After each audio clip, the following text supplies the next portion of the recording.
vlog friends, I hope you're doing really well. If you ask me, Morocco is the most beautiful country in the world. Something about the wide dustiness of it, the mix between old and new, between the Middle East, Africa and Europe makes it irresistible. I can guess what you're thinking, and you're right. The world is filled with fascinating places to visit, and I'm not gonna lie to you, I am planning to travel the world.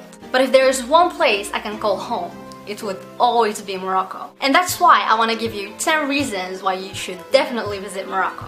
First of all, Morocco has such a diverse culture. It has been influenced and settled first by the indigenous Berbers, then Phoenicians, Romans, and then after came the Arabs, the Sub-Saharan Africans, and finally the Europeans, which made it such an exotic mixture of all these cultures. Next certainly is the magnificence of the geographic diversity of Morocco. With the Mediterranean to the north and Atlantic to the west, there are endless undiscovered beaches. Also, there are 4 mountain ranges which have been inhabited by Berber tribes for thousands of years. And then there's the south with the vast Sahara Desert with its giant orange dews and shockingly contrasting luscious oases. Morocco is a timeless place. It represents one of the last surviving examples of an ancient world. It is a land that almost seems suspended in medieval times, which explains why all these movies were filmed in here. Next on my list is the ancient cities of Morocco.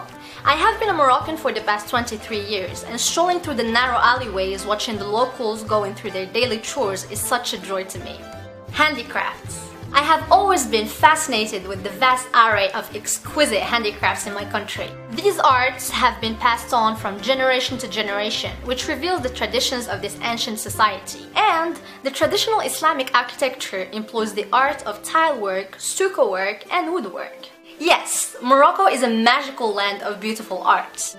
Religious tolerance. Morocco has long been the leader amongst nations in the Middle East when it comes to religious tolerance, and for good reason.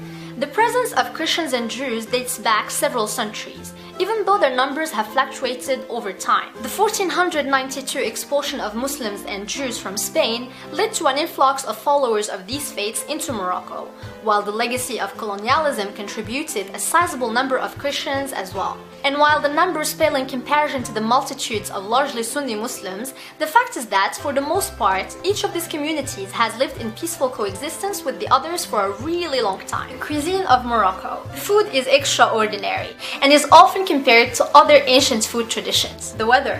There must be at least 320 days of sunshine in Morocco. I can't complain.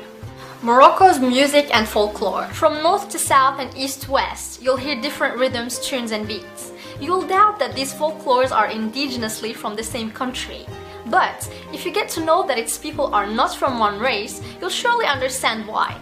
And depending on when and where you visit, expect to find music, dance and traditional storytelling everywhere, which I think is a great way to share our rich culture and heritage with the rest of the world. Last but not least, the people of Morocco. The people you will meet and become friends with will open their hearts to you, take you into their homes and treat you as one of their family. That's all for now. Assalamu alaikum, which means may the peace be upon you in Arabic. And don't forget to like, comment, share and subscribe. Stay tuned for another book review this Sunday. And as usual, stay happy and computer air high fives.